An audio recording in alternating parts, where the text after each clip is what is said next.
வணக்கம். இன்றைய முக்கிய செய்திகள். புதுச்சேரியை சேர்ந்த பெண்ணிடம் மகாராஷ்டிர போலீஸ் என கூறி மர்ம நபர் ரூபாய் 27.30 லட்சத்தை மோசடி செய்தது குறித்து போலீசார் விசாரணை நடத்தி வருகின்றனர். புதுச்சேரியை சேர்ந்த பெண்ணுக்கு மர்ம நபர் ஒருவர் கைபேசியில் பேசினாராம். மகாராஷ்டிர மாநிலம் மும்பை போதை தடுப்பு பிரிவிலிருந்து பேசுவதாக தெரிவித்த அந்த நபர் பெண்ணின் ஆதார் விவரங்களை கூறி பெண் அனுப்பிய பார்சலில் போதைப் பொருள் இருப்பதாக தெரிவித்தாராம்.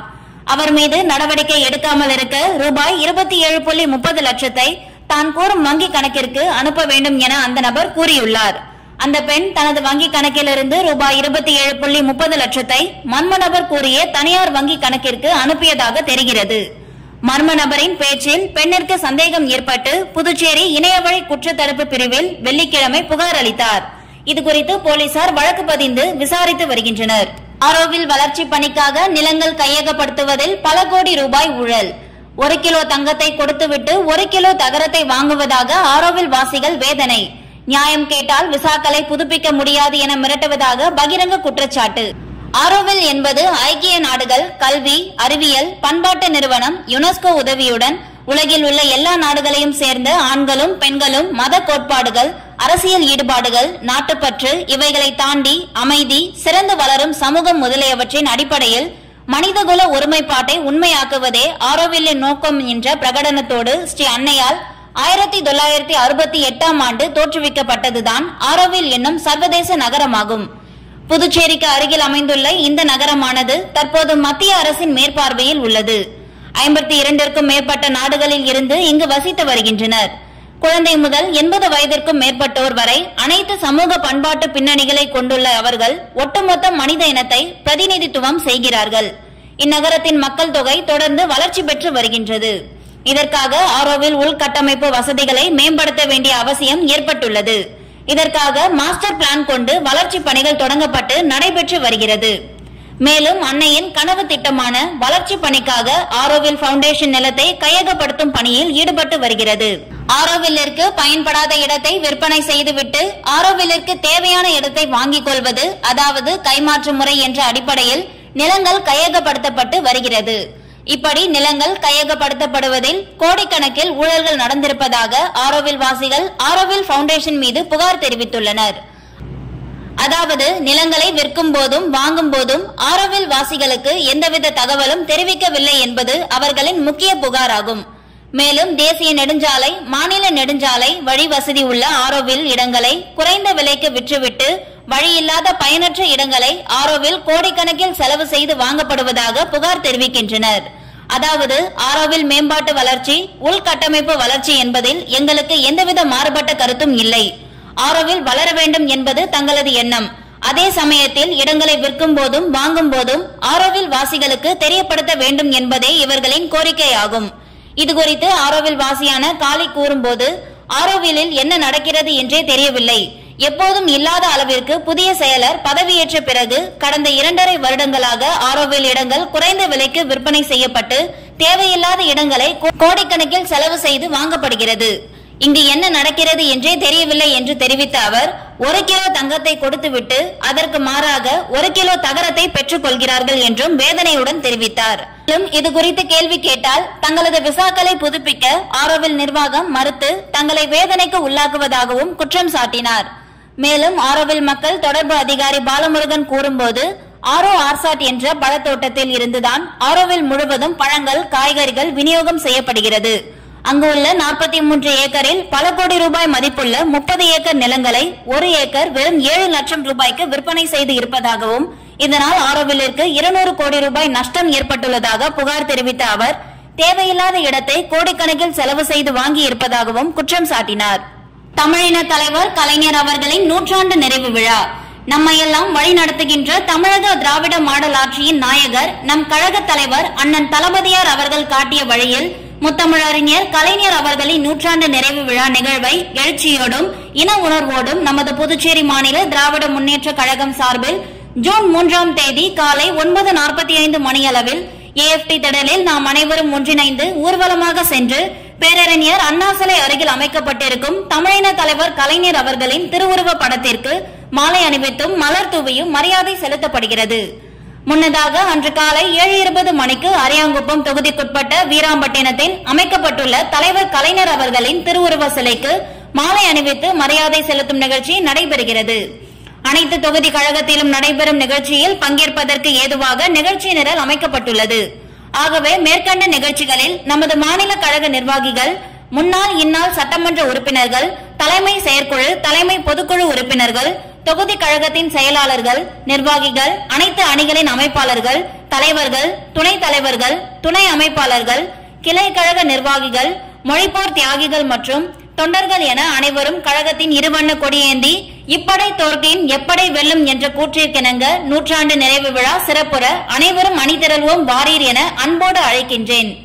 தலைமை கழகத்தின் அறிவுறுத்தலின்படி தொகுதி கழகம் மற்றும் கிளை கழகங்கள் தொடங்கி அனைத்து அமைப்புகளின் சார்பில் தமிழின தலைவர் கலைஞர் அவர்களின் திருவுருவ படத்தினை வைத்து மாலை அணிவித்து மலர் தூவி மரியாதை செய்ய வேண்டும் என்றும், கிளை கழகங்கள் தோறும் கழக கொடியேற்றி இனிப்புகள் வழங்கி ஏழை எளியோருக்கு தங்களால் முடிந்த நலத்திட்ட உதவிகள் செய்திட வேண்டும் என்றும் தங்களை அன்புடன் வேண்டுகின்றேன் என்றும் கழக பணியில் எதிர்க்கட்சி தலைவரும் மாநில கழக அமைப்பாளருமான ராசிவா எம்எல்ஏ கேட்டுக்கொண்டார். ஜனனி ஸ்ரீ பதிப்பகம் மற்றும் தமிழ் பட்டறை இலக்கிய பேரவை இணைந்து நடத்திய முப்பெரு விழாவில் அமைச்சர் லட்சுமி நாராயணன் கலந்து கொண்டு பாவலர் மு. விஜய சாமுண்டீஸ்வரி எழுதிய கவிதை நூல்களை வெளியிட்டு 50 அறிஞர்களுக்கு விருதுகளை வழங்கி கௌரவித்தார். ஜனனி ஸ்ரீ பதிப்பகம் மற்றும் தமிழ் பட்டறை இலக்கிய பேரவை இணைந்து நடத்திய முப்பெரு விழா புதுச்சேரி தமிழ் சங்கத்தில் நடைபெற்றது. இந்த விழாவில் பாவலர் மு. விஜய சாமுண்டீஸ்வரி எழுதிய புறநானூற்று புதுமை, பாடும் பறவையே பாடு, ஆத்திசூடி அருமருந்து ஆகிய 3 நூல்கள் வெளியிடப்பட்டது. இதனைத் தொடர்ந்து நடைபெற்ற தமிழ் பட்டறை புதுச்சேரி கிளை 2ஆம் ஆண்டு தொடக்க விழாவில் ரா. காந்தியப்பன் வரவேற்க தமிழ் பட்டறை நிறுவன தலைவர் சேக்கிழார் அப்பாசாமி தலைமை தாங்கினார். இதில் சிறப்பு விருந்தினராக கலந்து கொண்ட பொதுப்பணித்துறை மற்றும் சுற்றுலாத்துறை அமைச்சர் லட்சுமி நாராயணன் கலந்து கொண்டு நூல்களை வெளியிட்டார். இந்த நூல்களை அண்ணா பல்கலைக்கழக தமிழ்துறை தலைவர் தமிழிலையன், தமிழ் பட்டறை நிறுவன தலைவர் சேக்கிழார் அப்பாசாமி, கலை பண்பாட்டுத்துறை இயக்குநர் கலியபெருமாள், சென்ட்ரல் நோட்டரி குமாரவேல், சத்யகலா மற்றும் உமா மகேஸ்வரி, மணிகண்டன், ராஜலட்சுமி, ரமேஷ், லாவண்யா, ராஜா, அனிதா, முருகானன், சர்வந்தினி ஆகியோர் பெற்றுக் கொண்டனர். தொடர்ந்து தமிழ்நாடு மற்றும் புதுவையை சார்ந்த அறிஞர் பெருமக்கள், கவிஞர்கள் மற்றும் சேவையாளர்கள் என 50 அறிஞர்களுக்கு விருதுகள் வழங்கி கௌரவித்தார். இதில் பேராசிரியர் முனைவர் இளங்கோ, கலைமாமணி சீனு வேணுகோபால் நூல் ஆய்வு செய்தனர். இதனையடுத்து நூல் ஆசிரியர் பாவலர் விஜய சாமுண்டீஸ்வரிக்கு ஔவையார் விருது வழங்கப்பட்டது. தொடர்ந்து தொல்காப்பிய விருது முனைவர் இளங்கோ, தமிழ் மாமணி இலக்கியன், தமிழ் மாமணி துரைமாலிரையன், தமிழ் மாமணி பூங்கொடி பராங்குசம், முனைவர் தமிழிலையன் ஆகியோருக்கு வழங்கப்பட்டது. தொடர்ந்து கலைமாமணி சீனு வேணுகோபால், பேரறிஞர் ரா. தேவதாசு, கலைமாமணி கோ. பாரதி, கவிமாமணி கட்டிக்குளம் ஓ. சுந்தரமூர்த்தி, கலைமாமணி கோவிந்தராசு, கலைமாமணி முனைவர் நெய்தல் நாடன், பாவலர் தமிழ் நெஞ்சன், தமிழ் திரு அறிவன், மருத்துவர் கலைவேந்தன், பாவலர் பாரதிவாணர் சிவா, அசோகா சுப்பிரமணியன், பாவலர் செந்தில்குமார், முனைவர் க. கண்ணன், முனைவர் சோ. ஏழுமலை, முனைவர் கோ. குணசேகர் மற்றும் பலரும் இலக்கிய செம்மல் விருது வழங்கப்பட்டது. சரஸ்வதி ராமலிங்கம், ராமாயி என்கிற உமாதேவி, முத்துவேல் பிரின்ஸ் ராமு ஆகியோருக்கே சேவை செம்மல் விருது வழங்கப்பட்டது. விழாவில் பாவலர் மு. விஜய சாமுண்டீஸ்வரி ஏற்புரை வழங்க பதிப்பகத்தார் ரா. ஜனார்த்தனன் நன்றி வரை கூறினார். விழாவில் ராதாகிருஷ்ணன், குழந்தைசாமி விஜயலட்சுமி, விஜயகுமாரி, பரிமளா அனந்தநாதன், அன்பரசன், செல்வரசி உள்ளிட்ட ஏராளமான பொதுமக்கள், தமிழறிஞர்கள், கவிஞர்கள் என அனைவரும் திரளாக கலந்து கொண்டனர். வில்லியனூர் பகுதியில் அமைந்துள்ள ஏகாம்பரநாதர் மகேஸ்வரர் ஆலய வளாகத்தில் புனித மெய்ஞானம் மாமுனிவர் ஞானதேசிகர் அவர்களின் 364ஆம் ஆண்டு குரு பூஜை மற்றும் திருநெறிய தீந்தமிழ் திருக்குட நன்னீராட்டு பெருவிழா இன்று வெகு சிறப்பாக நடைபெற்றது. புதுச்சேரி மாநிலம் வில்லியனூர் அனந்தம்மாள் சத்திரம் எதிரில் அருள்மிகு ஏகாம்பரநாதர் மகேஸ்வரர் ஆலய வளாகத்தில் புனித மெய்ஞானம் மாமுனிவர் ஞானதேசிகர் அவர்களின் 364ஆம் ஆண்டு குரு பூஜை மற்றும் திருநெறிய தீந்தமிழ் திருக்குட நன்னீராட்டு பெருவிழா இன்று வெகு சிறப்பாக நடைபெற்றது. முன்னதாக நேற்று ஐங்கரன் வேள்வி, திருமுறை விண்ணப்பம், பேரொலி வழிபாடு உள்ளிட்ட நிகழ்ச்சிகளும், அதனைத் தொடர்ந்து இன்று முக்கிய நிகழ்வாக காலை திருப்பள்ளி எழுச்சி, இல்லங்கள் தோறும் எழுந்தருளும் இறைவனுக்கு இன்பத்தமிழால் 2ஆம் கால வேள்வி, வேள்வி நிறைவு, நிறையவி வழங்கல், திருமுறை விண்ணப்பம், பேரொலி வழிபாடு, இதனைத் தொடர்ந்து முக்கிய நிகழ்வாக விமான திருக்குட நன்னீராட்டு விழாவும் மற்றும் மூலமூர்த்திகளுக்கு திருக்குட நன்னீராட்டு வழிபாடு வெகு சிறப்பாக நடைபெற்றது.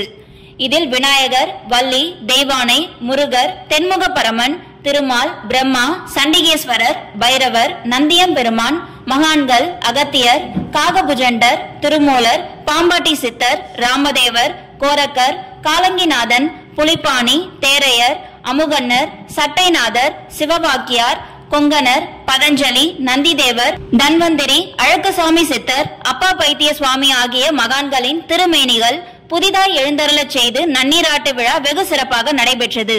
இதில் திரளான பக்தர்கள் கலந்து கொண்டு திருக்குட நன்னீராட்டு விழாவினை கண்டுகளித்து சுவாமி தரிசனம் செய்தனர்.